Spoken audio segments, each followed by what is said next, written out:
From Chicago, the city that brought you edible paper clips and a top secret style of cheese that will never ever tell you, it's Quest, the adventure game podcast in front of a live studio audience.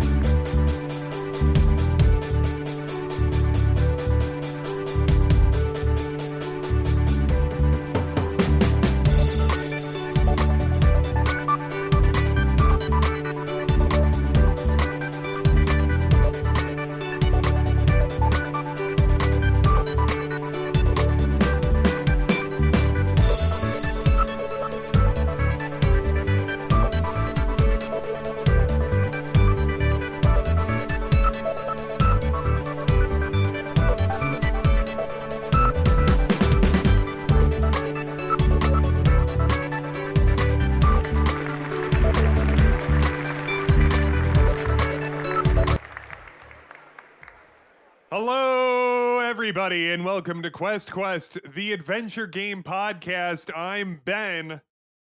This is a solo quest. Jess is on assignment. He is currently investigating. Um, you know, sometimes he he is. I'm sorry to say, he is investigating. He's uh stuck inside of a whale with human teeth. That's happened a lot. It's been happening more and more as as the climate changes. More whales get human teeth and are swallowing people that swim just a couple too many screens out into the ocean. Yeah, I know, but I trust that I have been in touch with Jess, and I have sent him specific instructions on how to climb up a whale's tongue in a very specific way that he doesn't slip. It is very persnickety, but I will admit I am a whale survivor. I have been swallowed by a whale and live to tell the tale. The whale's tale. Thank you. So yeah, it's a quest. It's a solo quest today. So let's get to this. Will probably be a little shorter. I of course can banter with myself, and of course with this incredible live studio audience.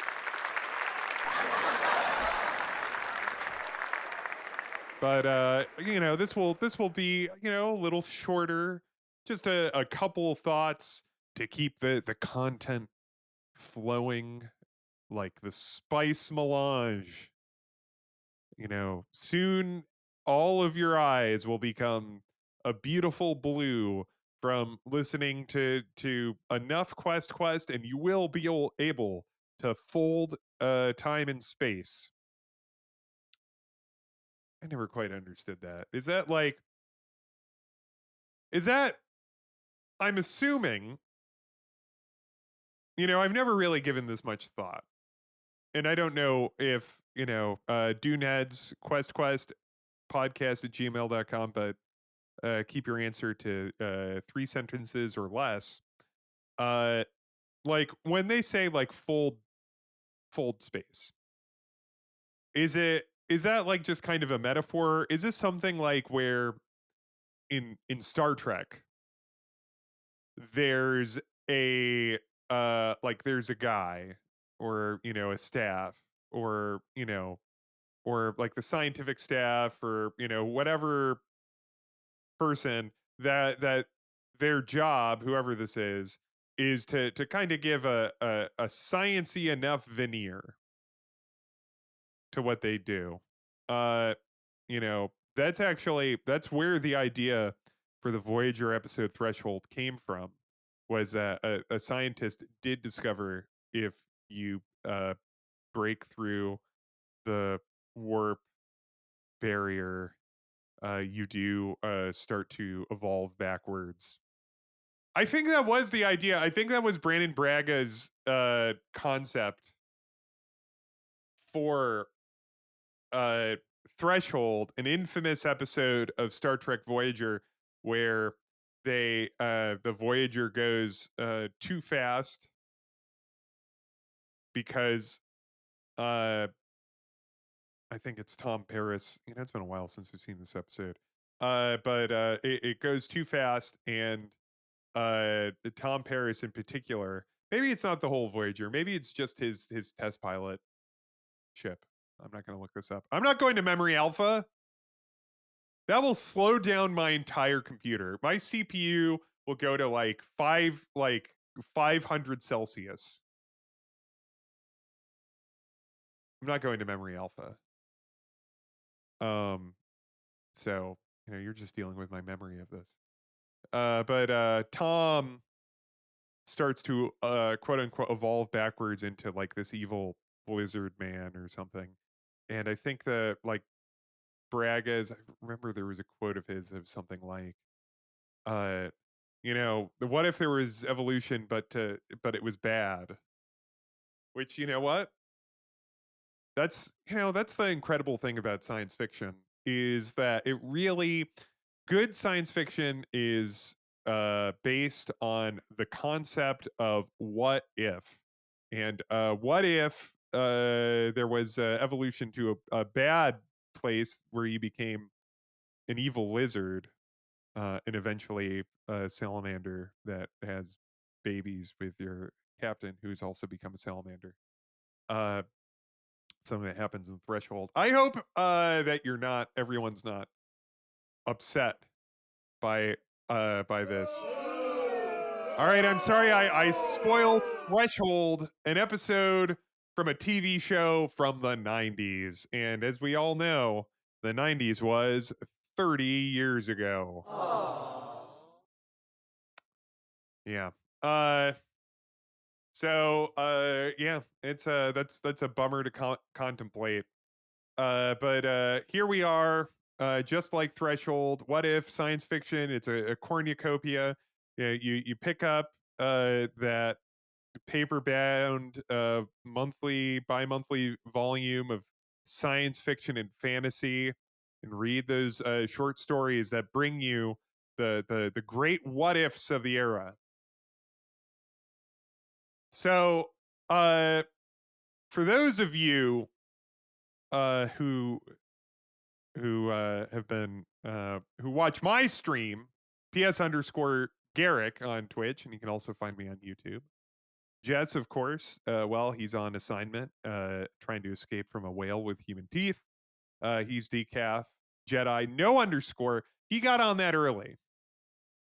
Uh,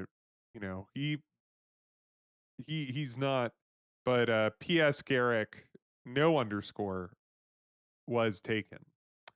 So I have to make that very clear. And also it's Garrick, Garak. For years I spelt Garrick Garek. This is decaf Jedi. Everyone knows how to spell that. PS_Garrick. Poor decision. But that's I'm sticking to it. And I refuse to move from it. Anyway, so for those of you who watch, how many of you out there watch my stream? Seems like a lot of you. Oh, and one evil wizard. So we were streaming Wayne's World, which you could have listened to prior podcast where Jess and I discussed Wayne's World, and also, oh my God, I can't. You know what? I can't become too reliant. I gotta lay off using the Beverly Hillbillies theme for cheap heat because like I gotta save that. I gotta save that in my pocket. Like I can't just bring that out. I can't bring that out. I can't use it all the time. There's a Codename Iceman theme, of course, as well. Both iconic, beautiful themes. If you've been listening to the podcast, this would be a weird one to start with. Me talking to myself, but I've lived alone for like 8 years, so I do a lot of this every day in my home. Is an incredible live podcast just to my cats. Anyway, so I've been playing Wayne's World, a little more on Wayne's World itself later, but I was saying as I was streaming, I was like, I think I'm coming down with something. I had a bit of a stomach upset this week, and I've been trying. The thing about it is you generally can't, like, unless it's very obvious, like you're like, I shouldn't have eaten that bad sandwich. But it's generally pretty, like, it's not obvious, like, I suspected it might have been this pizza I had. But I am going to say one thing I had, which I am pretty sure it didn't that that didn't cause it, but you'll understand why it's on the suspect list when I start to talk about it, which was that on Sunday evening, I went to a Malort tasting. Now, for those of you who are unfamiliar, and I think at this point within the United States, I doubt for any of our, I don't know if any of our international listeners. I know that it is a an international liqueur, but like the specific Chicago Malort thing from Jepson's distillery. Uh the So Malort is this spirit that you have in Chicago to kind of like, and it tastes like burning tires. It opens with like kind of a mild kind of grapefruit, kind of a like digestive type of like sipper shot flavor that's pretty harsh. And then you're like, everybody says this stuff tastes disgusting, but this isn't too bad. And then it gets you on the back end with that burning tire flavor, with like it's bad smoke. I enjoy mezcal, or mezcal, quest podcast at gmail.com, or you can just send me a pronunciation guide, or I can Google it. But can you trust Google these days? Uh anyway, I love it, but this is it's evil smoke. It's the smoke from a evil wizard. That's right. And anyway, but the thing is that with Malort, uh like specifically of the Jepson's vintage here in Chicago, it's a thing that you essentially trick people into having a shot of if they're visiting, or you have a shot of it, kind of as a like a funny, like, this is disgusting thing, or whatever. It's got a bit of a reputation, and it was here. uh it had a time in the sun specifically here in Chicago, and it's still associated with Chicago. But I think it started to kind of, like, I've seen now it's broken into the mainstream as like kind of a meme of a disgusting alcohol. Um and I've made Jess have a shot of it with me, I'm pretty sure. Uh and the thing is that if you make someone get a shot of it, you have to have a shot of it with them. So I've had countless, countless shots of Malort in my tenure as a citizen of the world city, Chicago, Illinois. And so at this point, it really does not phase me. Um, I don't want to impress you. One of the uh, you know several dozen people that listen to this podcast. I don't want to seem like a particularly tough boy to you, but I am going to say I've had many shots of it. It's fine. But the thing is that they've been distilling this for decades, and over the course of the decades, it's tasted different. And so a friend of mine had a couple different vintages of Malort, and we all shot it together. There was a couple of us together. We all shot it together, and I gotta say it was nastier in like about 15 years ago. Which is what I remembered, but I was kind of thinking, um, is is it just because that one was when I first had it, and so my taste buds, which weren't so battle hardened, uh, was it just that? But no, the Malort of 2025, I'm sorry to say, is it's not quite as harsh. But the Malort I remember when I came here, when things were real. Uh, that Malort, that that is that was the nastiest. Some of the older ones, they were fine. Anyway, so maybe that caused my stomach upset, but it's probably not that. It's probably, I don't know. Who knows? It will remain a mystery unless any of you are forensic detectives. In which case, quest at gmail.com. Any of you out there, good at this? Just you. Okay. Well, that's enough banter between myself and myself. So let's see, what have I been playing? Thank you, Ben.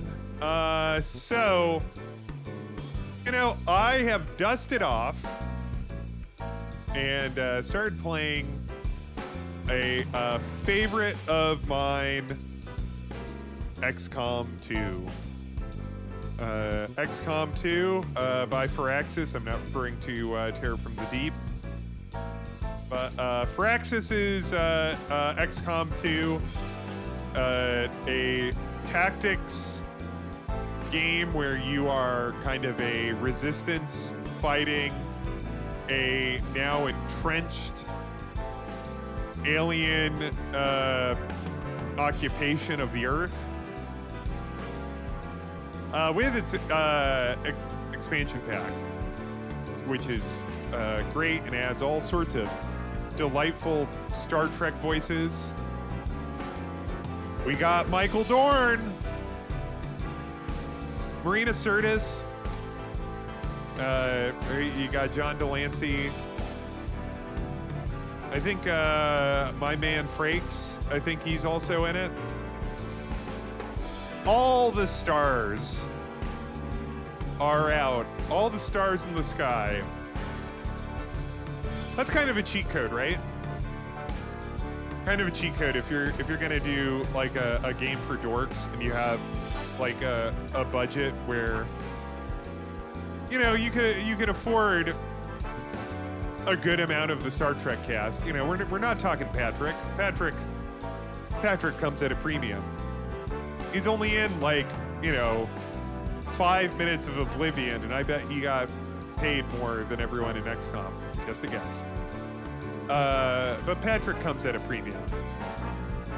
But Dorn, you can get Dorn on the horn for not that much. I've gotten cameos from Frakes for a song. Anyway, so XCOM 2 is, it's this tactics game where you're fighting off this alien, this entrenched alien occupation.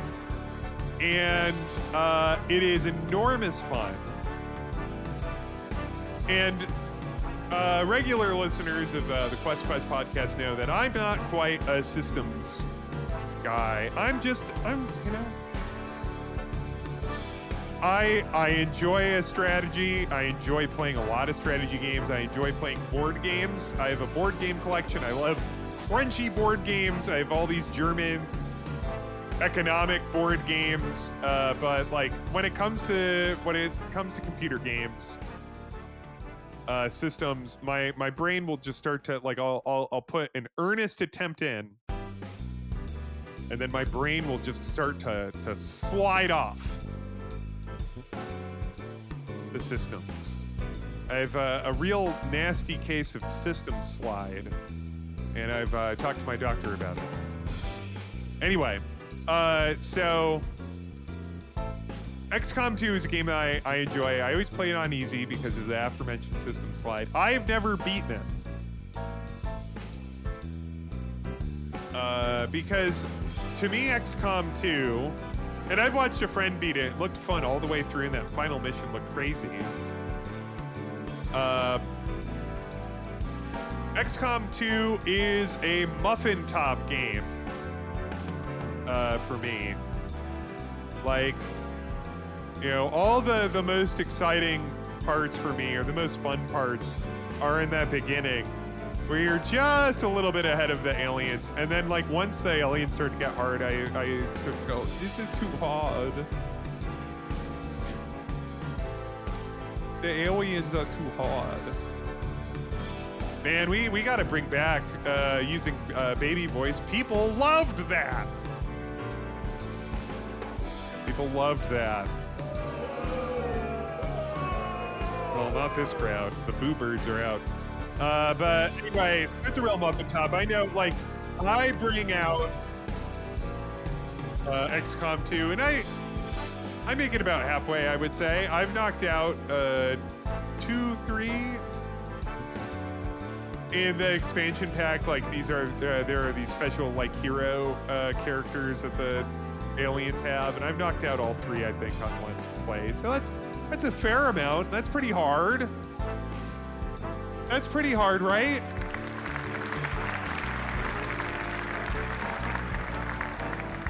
But yeah, XCOM 2, still great. I don't know. Like, every now and again, I Google, is XCOM 3 happening? I know that the main, like, the lead designer of XCOM and XCOM 2 left.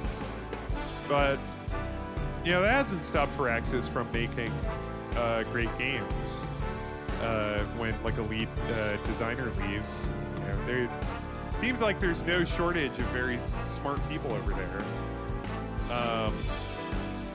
But there is that upcoming XCOM, like, I think it's made by some former, let's see. It's made by some former Firaxis folks, I believe.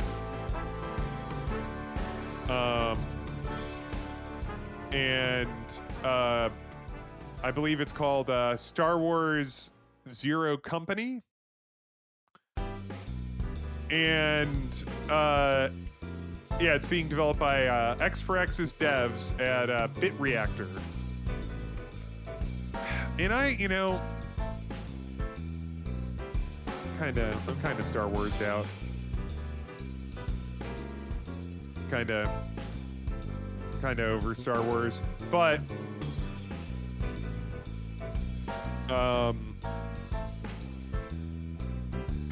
you know, but I'm not XCOM'd out.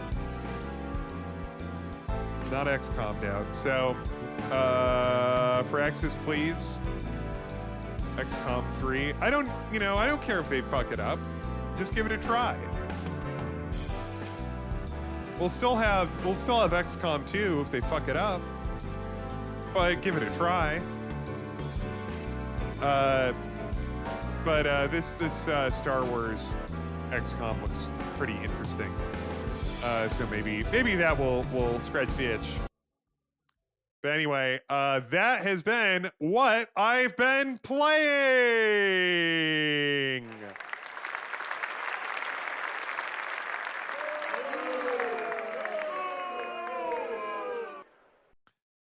So I wanted to talk just a little briefly. As I said, this solo quest is going to be uh this is going to be a shorter one, right? You know,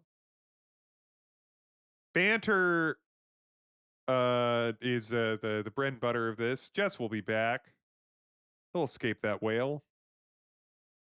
Jess is short for Jonah, and but you know, I'm a court holder, but I don't know if I could do a full hour of court holding, but we'll see. So I wanted to talk about, you know, I've been thinking about that email that we got last week. Um, let me pull up the name here.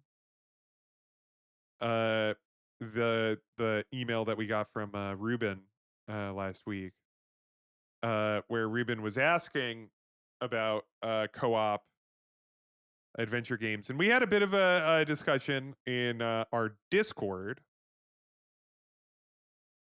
Um, and about it, and like, so I think we'll again, I think that will be something I'll table, and we'll discuss with Jess next week. But you know, I was kind of thinking about uh you know, as we were discussing when we discussed that email, uh you know, Jess very memorably played with his good friend uh the some of the old quest games, and I generally played most of the adventure games kind of solo that I played. But I, you know, I was kind of thinking about, because if you remember, this was definitely in the Sierra manuals. I believe that the generic Sierra manual kind of had a thing of like that said, you know, play with a friend. If you're having difficulty, sit down and play this with a friend, which makes sense, right? Like, you play an adventure game, and uh sometimes you're just not going to make that connection that the game wants you to, even though to the designer and to the people who tested it, like, that connection is actually quite clear. But, you know, sometimes, like, you know, you've watched me stream games, you've watched other people stream adventure games where, like, they're doing a first play of a game, and you're like, I clicked the thing. Um, you know, I'm certainly guilty of this, of being in both places. But I also think, like, all I do like a daily crossword puzzle on Puzzmo, as I've mentioned earlier. And uh the like, you know, just some mornings when I'm doing it, my brain is just not screwed on to some of the clues, especially there's just some pun clues that Puzzmo has, and I'm sure the New York Times one has as well. I never got into the New York Times crossword puzzle, but I'm sure that's just a regular thing. Pun clues. But it's more like, sometimes you're just not going to be on the same wavelength as the person or people that designed an adventure game, and two heads are better than one in that respect. So, you know, playing an adventure game uh, with a friend or a family member or an enemy, or if you were like me in my previous apartment, uh, where I was kind of street level near Wrigley Field. So sometimes people would just scream at me through my window. Memorably, sometimes during my streams, and so I could play an adventure game with them. I never did that. I should have. I should have said, "Come on in," drunk coming from a Cubs game.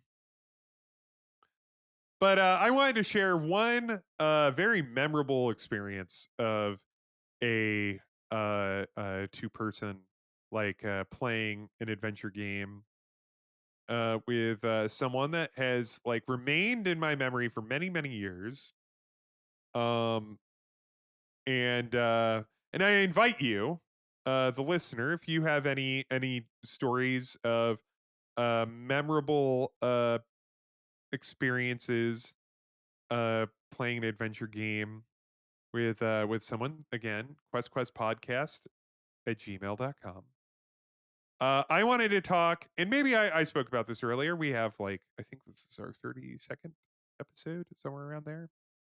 And if you've ever heard a podcaster talk about um, the like if they remember a podcast, they're going to tell you generally no. I've been now doing this for, I don't know, 3 years, 4 years. I don't really even remember when I started the Babylon 5 podcast, but been doing that. I've been doing podcasts for years, and people will say, "Hey, about this thing that you said about this," and I'll be like, "I've no fucking clue what you're talking about." Anyway, so I might have said this already. Anyway, one of the most memorable co-op adventure game experiences that I had was with Infocom's Wishbringer. And it was only one session. And it was one night. I think I was like maybe 6 or 7 years old. I could read, but I was still pretty young. Um, and my sister, who at that point was, I believe, college age. Yeah, she was college age. She took me up to her room, and she had her college computer with her, which was a IBM 286. Um, and she pulled out her old copy of Wishbringer, and I remember she pulled out each of the feelies for Wishbringer, which were all nicely saved in the box, and um the so if you're unfamiliar, Infocom, which was a text adventure, aka interactive fiction company in the 80s, they, in addition to, in order to give these games additional texture, since they were just text, they would have feelies in the box, like little props, little tchotchkes that were connected to the game. So typically there would be this printed fold out map, which when I was a little kid, I was obsessed with maps. I loved looking at maps. And so, um, there was, in the Wishbringer map, it was a map of postal zones in Festerton, Antharia, and vicinity, which was pretty neat. It's like this little hand drawn, little town leading up to this mountain path to this tall building up at the top of a mountain, much like Manannan's castle. And so it had this map, this neat map, and then it had the Legend of the Wishbringer, which my sister read to me. They had all these nice little touches on it. Like it had uh, a phony uh library due date stamps on the front page, like this was a library book within the fiction of the game, and it was this really like kind of children's tale uh story about what the Wishbringer was, which was this um magic stone that you could take I believe 7 different wishes, and they were specific wishes. Like there was a rain. I'm looking at it right now. Rain, advice, flight, darkness, foresight, luck, and freedom. And I remember my sister reading this to me. Um, there was also this letter that I believe it's been a minute since I've played Wishbringer, but there's this letter. I think you're a mailman in Wishbringer, and it is to ye old magic shop. So you see the letter, and then you can open up the letter, even though that's unethical. I don't know what Infocom was trying to do, but Brian Moriarty, developer, designer of Wishbringer, implementer, you're on notice. And there's a letter that you're supposed to deliver, and you can see it. It's and written in a scrawl. It says, "Deliver the magic stone to me before the moon sets, or you will never see your cat again, the evil one." And then also in there was the Wishbringer itself, which was like this little glow in the dark magic stone. So I got to hold that while we were playing. So my sister really she really did it. Like she really brought me in. And that's also like because this was like being read a story. Um and uh so then we played the first section of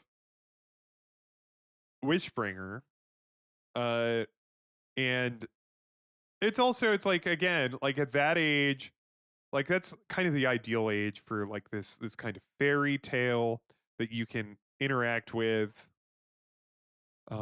especially with your big sister, who's kind of captaining it, and I'm suggesting, and I think she had already played it. I think she already had beaten it. I would think. But she was she was sharing this experience with me and kind of letting me like say, oh, do this, try this, and there's this part in Wishbringer in the early game where like it kind of switches from like a friendly town to like this kind of like the evil one like uses his evil influence or something like that. I remember thinking, oh, this is so scary. uh so that's we played it up till then, and then I was just starting to get really very I was very easily terrified as a little boy. I another thing that my older sister gave to me was I remember, and again this might have been a story I've relayed on the podcast. Uh she showed me the movie, myself and my little brother. She showed us Labyrinth, like she rented it from Blockbuster, and David Bowie is the Goblin King, kidnapping the little kid at the beginning, Toby, was so terrifying to me that I would not give her a moment's peace until she told me that the baby would be okay. So this is I was it was all very visceral to me at that age. So yeah, getting to play Wishbringer in that way, maybe parents and big sisters and big brothers out there, maybe that would be give that a try. track down the feelies or print them out, or just, say something's a magic stone and show on your tablet the letter and read the legend of the Wishbringer to your kid and see how that is, because it we only played it once. We only played it that one time. I don't even know if she remembers it. And it stuck with me forever.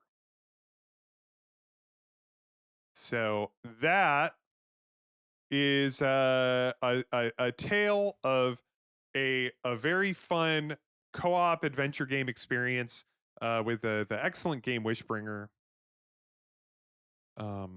I know that Bogus Meat Factory, when he was streaming, he played a bunch of the Infocom games, and uh, he he made it a lot of fun to watch. And I know Jess also streamed Hitchhikers. Um, so maybe there's something to that. I need to train myself to get into um, uh, interactive fiction, because it requires a certain sort of way of reading it. There's a thing that was said on this podcast that has been sticking with me since he said it, which was, and we had Francisco Gonzalez, designer of Rosewater, which you should check out. I'm still really enjoying it. Said, I think he said something like um, that, like, people getting stuck is kind of a communication problem, and so that's kind of stuck with me. Like I've been kind of, if I've been like, and I was thinking about that when I was playing in Rosewater, and I got like kind of like, I was like, oh, what do I do here? What do I do here? And then I was just thought, like, this is okay. What is the game trying to communicate to me? And that actually helped. Um, that was actually really good for trying to solve the puzzle. So, there's a very specific way that interactive fiction games communicate with you. And of course, we talk about Infocom because that was the big commercial company, but there's this enormous world of fan made interactive fiction, which is spectacular, some of which I've played and loved. Um, I am particularly a fan of Sam Barlow's Isle, which you can really draw a line from Isle, which is a game that you can find. I think you could just play it online. Isle, like, at a store, and that is a one move adventure game where you're in an aisle at a grocery store, and it gives you like a paragraph or two of description, and then you write one instruction, and then it ends, and there's all, like, I think there's hundreds of responses. So the game is figuring out all the responses, which, again, you could draw a line from that to Her Story to Immortality and Telling Lies. But yeah, I recommend checking out Isle. But I mean, that came out like that came out a long time ago too. There's all sorts of really great IF coming out every year. So yeah, I should get back into that. I say that every year. All right.